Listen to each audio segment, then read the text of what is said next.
মকর সংক্রান্তির পুণ্যতিথিতে সবাইকে অনেক শুভেচ্ছা আর অভিনন্দন। এই মকর সংক্রান্তি আমাদের সবার কাছে একটা নতুন সিগনিফিকেন্স নিয়ে আসে। শীত চলছে, কিন্তু তার মধ্যেও এই সময় আস্তে আস্তে দিন বড় হতে শুরু করে। আমরা সবাই জানি আমাদের জীবনে সানলাইট থাকা মানে আমাদের মধ্যে একটা আলাদা হ্যাপিনেস নিয়ে আসে। এই সময়টা পজিটিভিটিকেও সিগনিফাই করে। নতুন বছরের সামনের দিনগুলোতে সবার জীবনে হ্যাপিনেস, পিস আর পজিটিভিটি আসুক। নিজেদের ছোটবেলার ট্রেডিশনকে ধরে রাখার মধ্যে কোথাও যেন একটা আনন্দের ছোঁয়া আছে। তাই সব কাজকর্মের মধ্যে একটু সময় বার করে মকর সংক্রান্তি স্পেশাল একটু পায়েস বানালাম।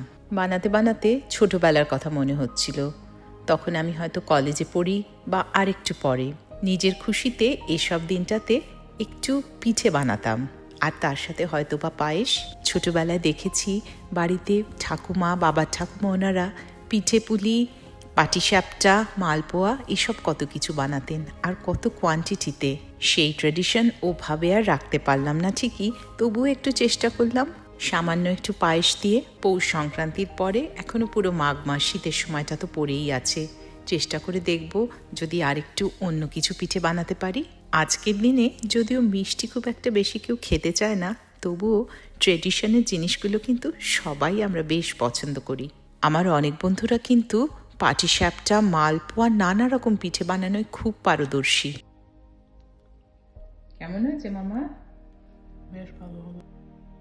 এলেনা তো দেখলাম পায়েসটা খুব তৃপ্তি করেই খেলো। ও অবশ্য পায়েস খেতে ভালোই বাসে। ওই যে বলছিলাম মকর সংক্রান্তি কনটেক্সটে পজিটিভিটির কথা, একটা নবান্ন উৎসব। এই সময়টা আস্তে আস্তে দিনও বড় হতে থাকে, ডার্কনেস থেকে আমরা লাইটের দিকে যেতে থাকি। এই প্রসঙ্গে মনে পড়লো অল্প কদিন আগে হলিডের শেষ দিকটা যখন নিউ ইয়ার আসছে, সেই সময়টা দিয়ে বাড়িতে আমরা সবাই খুব সিক হয়ে গিয়েছিলাম ফ্লুতে।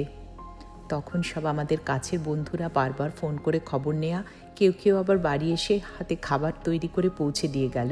এইসব জিনিসগুলোতেই আমাদের মনে সুন্দর মেমোরি রেখে যায়, আমাদের জীবনের লাইট নিয়ে আসে।